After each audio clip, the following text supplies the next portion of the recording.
Hello दोस्तों, आज हम पढ़ने वाले हैं त्रिकोणमिति। त्रिकोणमिति को पढ़ने से पहले हम आपको त्रिकोणमिति की परिभाषा के बारे में बता देते हैं।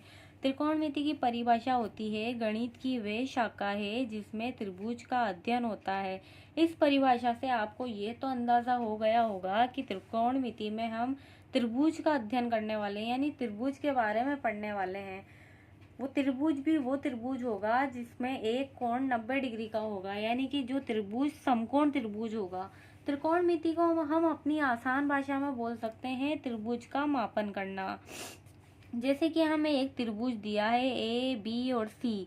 इसमें एक कोण बी बिंदु पर 90 डिग्री का है और सी बिंदु पर हमने एक थीटा कोण लिया है।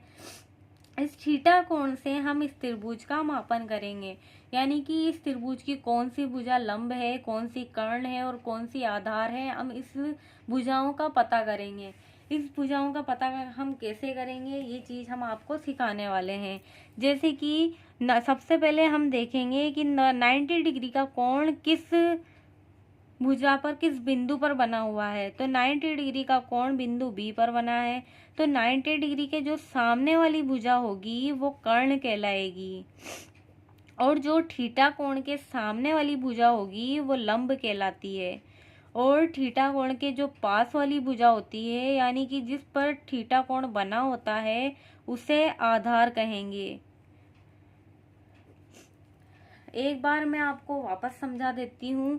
जैसे कि एक त्रिभुज होगा जो समकोण त्रिभुज होगा ए बी और सी, और बिंदु बी पर जो 90 डिग्री का कोण है, 90 डिग्री के जो सामने वाली जो भुजा होगी वो कर्ण कहलाती है और जो थीटा कोण है, थीटा कोण के सामने वाली भुजा लंब कहलाती है।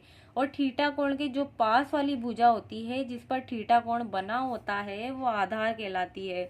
इस तरह से हम त्रिभुज का मापन करते हैं। एक एग्जाम्पल के तौर पर हम आपको एक त्रिभुज बनाकर दिखा देते हैं। जैसे कि हमें एक त्रिभुज दिया है जिसका नाम हमने दिया पी क्यू और आर। इस पर पी बिंदु पर हमें थीटा कोण दिया है और क्यू पर 90 डिग्री का कोण बना है।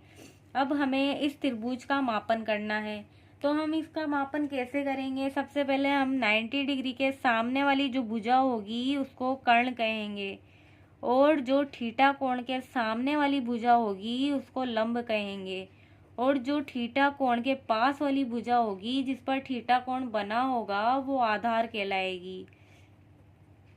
आधार को ए से प्रदर्शित करते हैं, कर्ण को के से दर्शाते हैं और लंब को एल से दर्शाते हैं।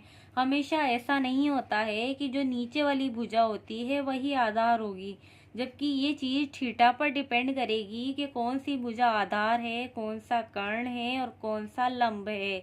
अगर आपको हमारी वीडियो पसंद आई हो तो हमें लाइक कीजिए और सब्सक्राइब कीजिए ताकि हम आपको आगे की वीडियो भेज सकें।